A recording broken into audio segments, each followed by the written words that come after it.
오늘 보면은 이 바리새인들과 예수님의 제자들과의 이 금식에 관한 논쟁입니다. 예수님 당시 일주일에 2번씩 금식하는 규례가 정해져 있었는데요. 금식 횟수가 경건의 수준과 또 척도로 인식되었던 시기이기도 합니다. 그로 인해 당시 이 바리새인들과 세례 요한의 제자들 역시도 규례를 따라 금식을 하고 있었죠. 하지만 예수님의 제자들은 금식을 하지 않았습니다. 그러자 이 세례 요한의 제자들이 예수님께 찾아와 따져 묻기 시작하죠. 14절에 그때 요한의 제자들이 예수께 나와 이르되 우리와 바리새인들은 금식하는데 어찌하여 당신의 제자들은 금식하지 아니하나이까? 그러니까 이 말엔 이 제자들을 향한 비난과 정죄가 담겨 있습니다. 그러자 그 질문에 예수님께서 15절에 혼인집 손님들이 신랑과 함께 있을 동안에 슬퍼할 수 있느냐? 그러나 신랑을 빼앗길 날이 이르리니 그때는 금식할 것이라고 말씀하십니다. 그리고 이어서 오늘 본문 17절에 새 포도주는 새 부대에 넣어야 한다라고 말씀하십니다. 물론 개인의 경건을 위한 금식은 참으로 귀한 일이죠. 하지만 금식을 하고 안 하고가 중요한 것이 아니라 금식에 대한 본질을 이해하는 것이 더 중요합니다. 여러분 혹 금식해 보셨나요? 금식 말고 금식. 우리가 금식을 하는 이유가 무엇입니까? 대개는 기도 응답에 대한 간절함 때문일 겁니다. 하지만 내가 주를 위해 살겠습니다, 아니 주를 위해 죽겠습니다 라고 금식하는 경우는 별로 없는 듯합니다. 금식이 마치 어린 아이들이 부모에게 단식 투쟁을 통해서 원하는 것을 얻으려고 하는 것처럼 그러한 목적으로 금식을 하는 경우들이 참 많습니다. 저 역시도 그러할 때가 많죠. 하지만 이는 금식의 본질에 대한 잘못된 이해입니다. 우리가 믿는 하나님은 금식을 했다 해서 들어주시고 금식을 안 했다 해서 외면하시는 분이 결코 아니십니다. 또 어떤 이들은 금식을 마치 자기의 공로로 삼으려고 하는 자들이 있습니다. 가끔 이 기도원 앞을 지나다 보면 무슨 기도원 원장님 40일 금식 기도 2번이라는 아주 큼지막한 플랜카드를 목격하게 됩니다. 물론 40일 금식 기도 참으로 귀하죠. 대단한 일입니다. 아무나 할 수 없습니다. 하지만 여러분, 그럼에도 금식은 홍보용이 아닙니다. 자기 과시나 자기 공로를 내세우는 것이 결코 아닙니다. 금식의 본질은 뭘까요? 그것은 바로 회개와 절제와 근신입니다. 레위기 16장에 하나님은 율법으로 속죄 절기에 금식할 것을 명하십니다. 또 온 백성에게 회개를 요구하실 때 금식을 선포하시죠. 즉 금식의 본질은 하나님을 위해 살겠다는 결단의 고백이라는 것입니다.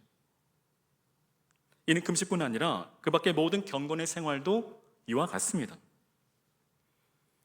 즉 우리의 경건의 생활, 우리의 신앙의 모든 삶이 하나님과의 관계에서 비롯된 것이어야지, 그렇지 아니하고 하나님과의 관계에서 벗어난 것들이라면 이는 그저 종교 행위에 지나지 않다라는 것입니다.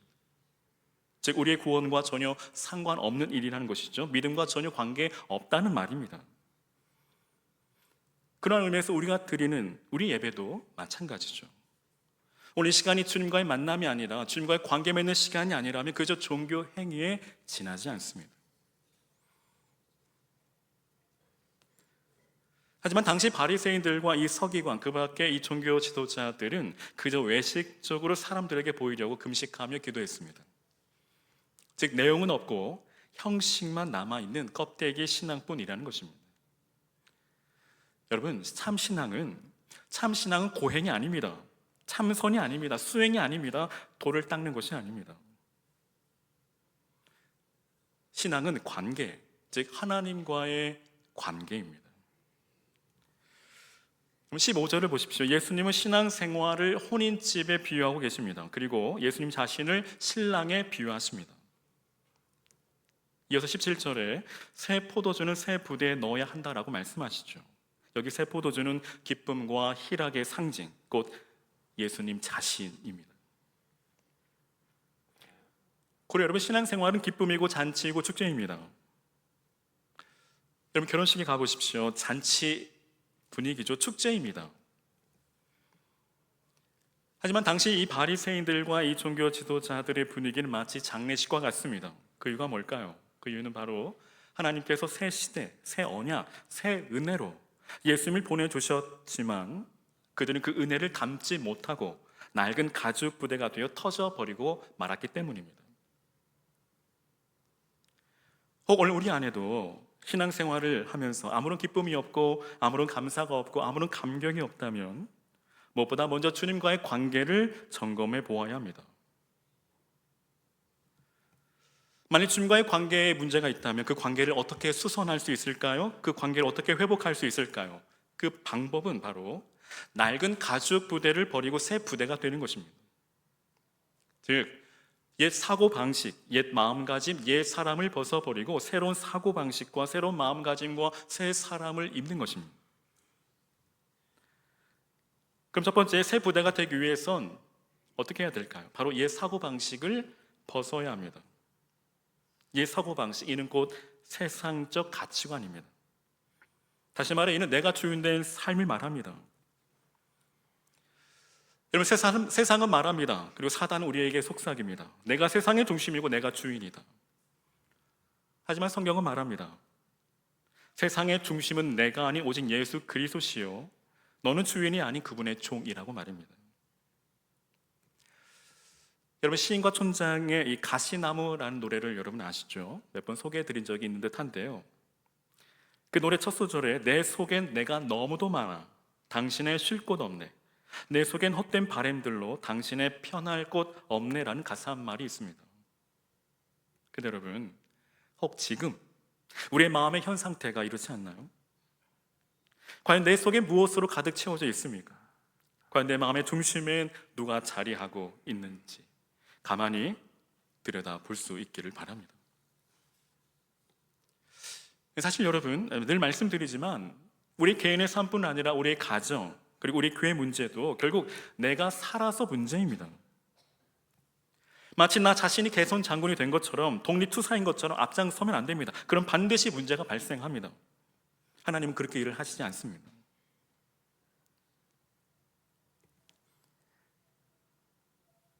그러나 여러분, 오히려 내가 죽으면 아무런 문제가 되지 않습니다. 그럼 정말 그렇지 않습니까? 즉 문제는 바로 내가 죽지 못해서라는 것입니다. 여러분, 예수님 이 땅에 왜 오셨을까요? 우리 예수님 살려고 오시지 않으셨습니다. 우리 예수님 죽으러 이 땅에 친히 내려오셨죠. 그러니까 요한복음 12장 24절에 내가 진실로 진실로 너희에게 이르노니 한 알의 밀이 땅에 떨어져 죽지 아니하면 한 알 그대로 있고 죽으면 많은 열매를 맺느니라고 말씀하십니다. 즉 예수님이 이 땅에 한 알의 밀알로 십자가의 죽으심으로 우리에게 생명을 주시러 오셨는데 우리는 예수님의 그 죽으심에는 전혀 관심이 없고 이 땅에서 잘 사는 데만 관심이 있습니다. 거기에만 열심입니다. 근데 여러분, 정말 잘 사는 삶이란 무엇일까요? 잘 사는 삶, 그것은 바로 살아도 주를 위해 죽어도 주를 위해 죽는 삶인 줄로 믿습니다. 여러분 아멘이십니까? 우리가 신앙하는 예수님은 누구실까요? 바로 나를 사랑하사 나를 위하여 자기 자신을 버리신 분이십니다. 여러분, 이러한 분이라면 우리가 믿고 따라도 되지 않을까요? 예수님은 저와 여러분을 살리시려 자신을 버리셨습니다. 그런즉 이제는 어떠한 삶을 살아가야 함이 마땅할까요? 사도 바울은 단호하게 말합니다. 이제 내가 육체 가운데 사는 것은 나를 사랑하사 나를 위하여 자기 자신을 버리신 하나님의 아들을 믿는 믿음 안에서 사는 것이라. 즉 믿음 안에 사는 것입니다. 그렇다면 믿음 안에서 산다는 것은 과연 무엇을 말할까요? 그것은 바로 그리스도의 그 십자가의 그 사랑에 반응하는 것입니다. 그 반응은 뭘까요? 바로 그리스도를 위한 삶이죠. 이는 다시 말해 주님이 내 삶의 이유 되시며 내 삶의 전부이신 삶, 예수님 한 분으로 충분한 삶입니다. 여러분, 예수님은 저와 여러분의 삶의 이유이셨습니다. 예수님은 저와 여러분이 삶의 전부이셨습니다. 그래서 예수님은 우리를 사랑하사 우리를 위하여 자기 자신을 기꺼이 버리셨습니다. 그렇다면 우리 역시도 진정 주님을 사랑한다고 한다면 주님을 위하여 우리 자신을 버려야 함이 마땅하지 않을까요? 사랑하는 여러분, 주님 사랑하십니까? 네. 이쪽만 사랑하시는 것 같은데. 주님 사랑하십니까? 네. 얼만큼 사랑하시나요? 하늘만큼? 땅만큼? 네. 여러분, 정말 주님을 위하여 우리 자신을 버릴 정도로 여러분 주님 사랑하고 계십니까?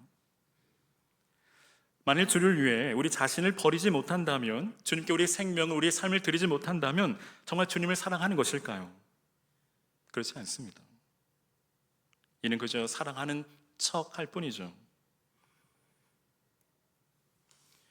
내가 누군가를 사랑한다고 할 때에 그 사람에게 내 삶을 주지 못한다면, 나의 소중한 것을 주지 못한다면 진정 사랑한다라고 말할 수 없을 겁니다. 여러분, 사랑하는 척은 누구나 할 수 있죠. 그러니까 믿지 않는 자들도 얼마든지 주님을 사랑하는 척 할 수 있습니다. 말로는 뭘 못하겠습니까?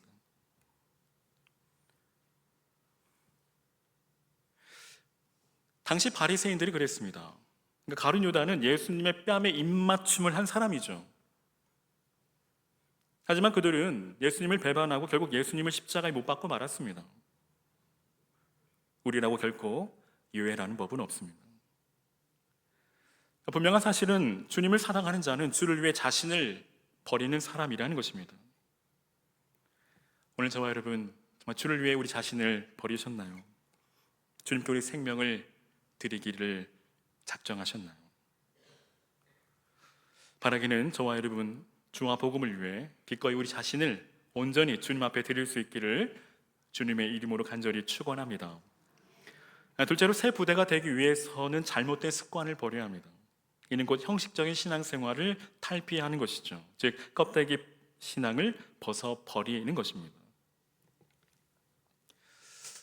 그 다음에 형식적인 신앙생활, 껍데기뿐인 신앙생활은 무엇일까요? 그것은 바로 하나님의 은혜는 간 곳 없고 나의 공로만 남아있는 신앙입니다. 당연히 하나님의 은혜가 없으니 남는 것은 자기의, 자기 공로만 남을 뿐이죠. 그럼 당시 바리새인들을 보십시오. 11절에 바리새인들이 보고 그의 제자들에게 이르되 어찌하여 너희 선생은 세리와 죄인들과 함께 잡수시느냐? 즉 나는 의인이라는 것입니다. 나는 너희들과 다르다는 것입니다.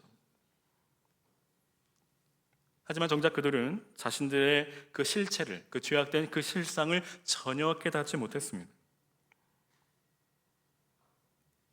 물론 그들의 열심은 참으로 존경할 만합니다. 본받을 만합니다. 그러니까 예수님께서도 5장에, 마태복음 5장에 내가 너에게 이르노니 너희 의가 서기관과 바리새인보다 더 낫지 못하면 결코 천국에 들어가지 못하리라고 말씀하십니다. 아니 경고하시죠. 하지만 안타깝게도 그들은 낡은 부대가 되고 말았습니다. 즉 부대는 터지고 그 안의 내용물은 다 빠져나간 상태입니다. 내용물이 다 빠져나갔으니 부대는 더 이상 소용이 없습니다. 낡아 터진 부대는 더 이상 부대로서의 그 기능을 할 수 없습니다. 아무 소용이 없습니다. 아무 쓸데 없습니다. 아무 쓸모가 없습니다. 매우 안타깝게도 그들은 하나님이 주시는 그 새 은혜를 담지 못했습니다. 이는 결국 그들의 의가, 그들의 공로가 예수님을 십자가에 못 박고 말았다라는 것입니다. 그러면 오늘 저와 여러분에게 필요한 것이 있다면 그것은 무엇일까요? 그것은 바로 하나님의 은혜입니다. 왜일까요? 하나님의 은혜 없이는 우린 단 하루도 단 한순간도 살아갈 수 없는 존재이기 때문입니다. 여러분, 은혜 없는 삶은 광야와 같습니다. 가물어 메마른 땅과 같습니다. 매우 거칠고 황폐합니다. 거기엔 아무런 생명력이 없습니다. 아무런 기쁨이 없습니다. 그 분명한 예로 구약의 이스라엘 백성들을 보십시오. 40년 광야 생활 동안 낮에는 구름 기둥과 밤에는 불 기둥으로 그들을 친히 보호하시고 그들의 걸음을 인도해 주셨습니다. 때마다 먹을 것을 공급해 주셨고 신발이 닳지 않게 하시고 옷이 헤어지지 않도록 그들 아주 세세하게 세심하게 살펴주셨음에도 그들은 늘 불평과 불만과 원망으로 가득했습니다. 왜일까요? 왜냐하면 하나님의 은혜가 메말랐기 때문입니다. 결국 그들은 약속의 땅 가나안에 들어가지 못하고 척박한 그 광야에 묻히고 말았습니다. 이처럼 은혜가 없으면 믿음의 길을 갈 수 없습니다. 하지만 여러분, 사도 바울을 한번 보십시오.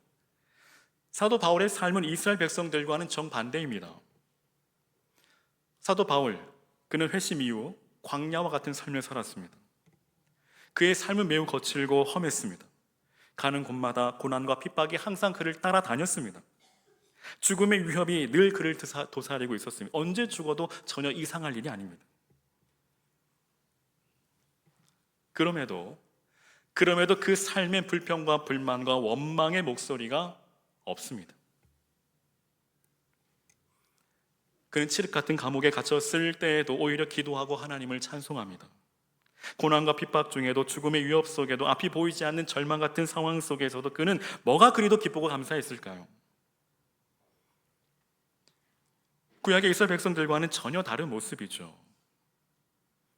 이것을 볼 때 우리가 기억할 것이 있는데, 그것은 바로 하나님이 없는 곳이 바로 광야라는 것입니다. 혹 저와 여러분, 광야와 같은 삶을 살아가고 계시지 않습니까? 여러분, 사도 바울이 항상 기뻐하며 항상 감사할 수 있었던 그 일체의 비결은 바로 오직 하나님의 은혜입니다. 그러니까 고린도전서 15장 10절에 우리가 너무도 잘 아는 사도 바울의 간증입니다. 한번 들어보십시오. 그러나 나의 나 된 것은 하나님의 은혜로 된 것이니 내게 주신 그의 은혜가 헛되지 아니하여 내가 모든 사도보다 더 많이 수고하였으나 내가 한 것이 아니요 오직 나와 함께 하신 하나님의 은혜로다. 즉 사도 바울이 사도 바울 될 수 있었던 것은 다름 아닌 하나님의 은혜라는 것입니다. 그가 항상 기뻐하고 범사에 감사할 수 있었던 그 일체의 비결은 오직 하나님의 은혜라는 것이죠. 바라기는 사도 바울의 이 간증이 오늘 우리의 믿음의 간증이 되시기를 주님의 이름으로 간절히 축원합니다. 사실 이 땅의 성도들의 삶도 만만치 않습니다. 쉽지 않다는 거 너무 잘 압니다. 하루하루의 삶이 고난이고 전쟁입니다. 오늘 우리의 삶을 마치 거칠고 험한 광야와도 같습니다. 하지만 여러분, 그렇다고 너무 낙심하거나 너무 절망하거나 두려워하지 마시기 바랍니다. 왜냐하면 하나님이 함께 하시면 거칠은 광야 위에 꽃은 피어납니다. 중요한 것은 뭘까요? 환경과 상황이 아니라 하나님의 은혜라는 것입니다. 참고로 하나님의 은혜의 사람은 문제를 통해 하나님을 바라보지 않습니다. 반대로 은혜의 사람은 하나님의 관점으로 문제를 바라봅니다. 하나님의 관점으로 바라보면 문제는 전혀 문제가 되지 않습니다. 앞서 말씀드렸듯이 이스라엘 백성들을 보십시오. 문제를 통해 하나님을 바라보니 항상 불평과 불만과 원망의 목소리일 뿐입니다. 하지만 하나님의 시선으로, 하나님의 눈으로, 하나님의 관점으로 문제를 바라보면 오히려 그 문제는 은혜의 통로가 된다는 것입니다. 혹 저와 여러분의 삶에 문제가 있으신가요? 그렇다면 문제를 통해 하나님을 바라보지 마시고 하나님의 시각으로, 하나님의 시선으로, 하나님의 관점에서 문제를 바라보시기를 바랍니다. 하나님의 시각으로, 하나님의 시선으로, 하나님의 관점에서 문제를 바라볼 때 그 문제는 오히려 우리들의 삶의 믿음의 간증이 될 것입니다. 바라긴 저와 여러분의 삶에 늘 이 믿음의 간증이 차고 넘치는 은혜의 삶 되시기를 주의 이름으로 축원합니다. 끝으로 새 부대가 되기 위해서는 무엇보다 새 사람을 입어야 합니다. 그러니까 우리 이전의 옛 사람의 모습은 낡은 가죽 부대이기 때문에 새 포도주를 담을 수 없습니다. 그러므로 새 포도주를 담기 위해선 이전의 옛 사람을 벗고 새 사람을 입어야 합니다. 그렇다면 새 사람을 입는다는 것은 무엇을 의미할까요? 보라, 이전 것은 지나갔으니 새 사람이 되었도다. 즉 그리스도로 말미암아 새 사람이 되었다라는 것입니다. 이는 그리스도로 말미암아 새 사람이 되었으므로 이제는 그리스도인으로 살아가라는 것입니다. 그러니까 그리스도인이란 원어적 의미로 그리스도께 속한 자, 그리스도를 닮은 자라는 뜻입니다. 고로 그리스도인으로 산다라는 것은 단지 우리의 입술만의 고백으로 되는 것이 아닙니다. 반드시 삶의 고백이 따라야 합니다. 만약 오늘 우리의 입술의 고백이 삶의 고백으로 나타나지 않는다면, 즉 아무런 열매가 없다면 그 입술의 고백은 온전한 믿음의 고백이라 할 수 없습니다. 한마디로 가짜라는 것입니다. 심히 안타까운 것은 오늘날 많은 그리스도인들의 삶이 그저 입술의 고백으로 그치고 만다라는 것입니다. 즉 단지 영접기도 한번 한 것으로, 또한 세례의 진정한 의미도 모른 채 세례 한 번 받는 것이 신앙생활의 전부인 것처럼 착각할 때가 너무나 많이 있습니다. 즉 그리스도의 삶의 고백인 성화의 삶이 없습니다. 여러분, 그리스도인이라면 누구나 반드시 성화의 삶을 거쳐야 합니다. 그 다음에 성화의 삶이란 무엇일까요? 앞서 말씀드린 것처럼 성화의 삶은 그리스도를 닮아가는 삶입니다.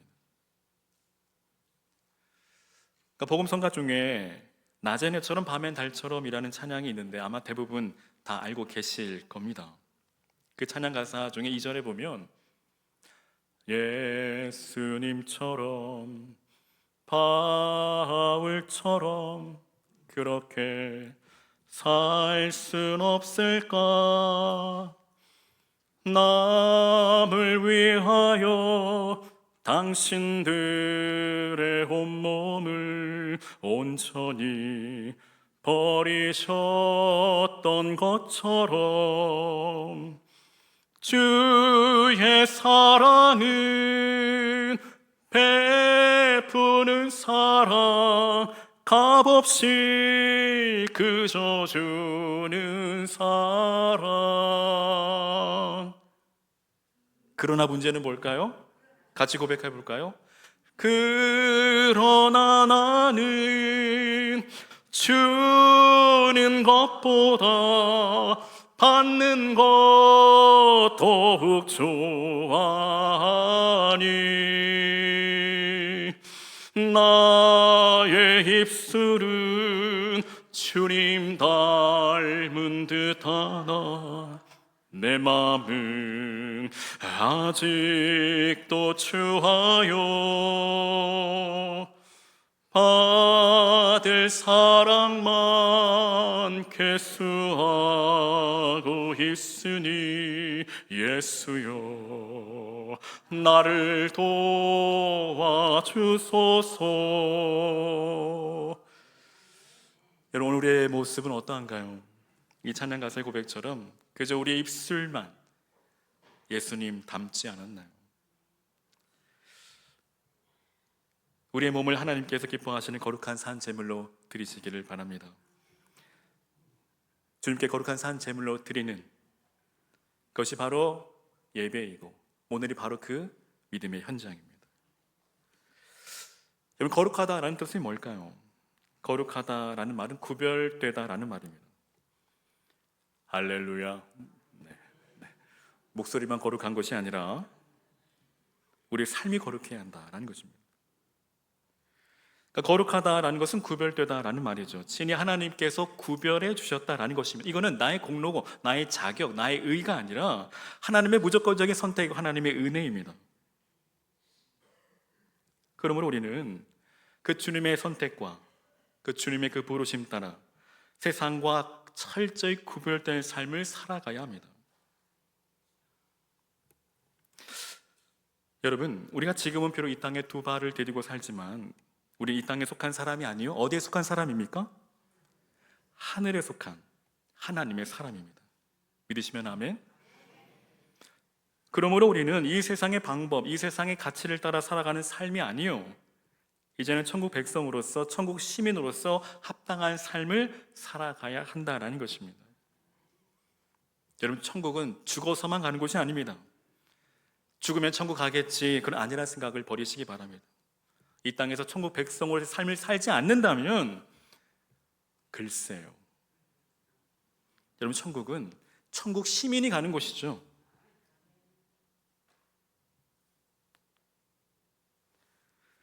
오늘날 그리스도인들을 보십시오. 구별됨이 없습니다. 때론 불신자인지 구분조차 되지 않습니다. 여러분, 그리스도인의 삶은 만민이 주와 함께함을 보게 하는 것입니다. 즉 멀리서도 이 사람은 그리스도인이구나 확연히 드러나야 한다라는 말입니다. 누구나 인정할 수 있어야 한다라는 말입니다. 근데 이건 가까이 가서 봐도 현미경을 세워서 봐도 이게 그리스도인인지 아닌지 분간하기 힘들다면 이는 매우 곤란하지 않을까요? 주님 우리에게 분명하게 말씀하십니다. 너희는 세상의 소금이다. 여러분, 예수님은 너희가 세상의 소금이 되어라 라고 말씀하지 아니하시고 너희는 세상의 소금이라고 우리의 그 정체성에 관한 주님의 분명한 그 명제를 우리에게 말씀하고 계십니다.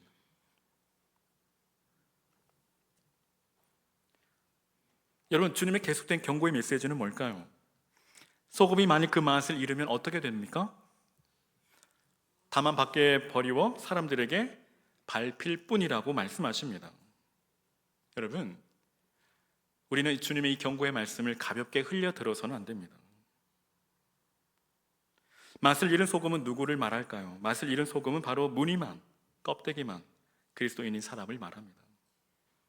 제 겉으로 볼 때는 그리스도인인 것 같은데 그 삶을 자세히 들여다보면 아무런 열매가 없습니다. 아무런 영향력이 없습니다. 아무런 생명력이 없습니다. 그러면 아무런 변화를 기대할 수조차 없습니다.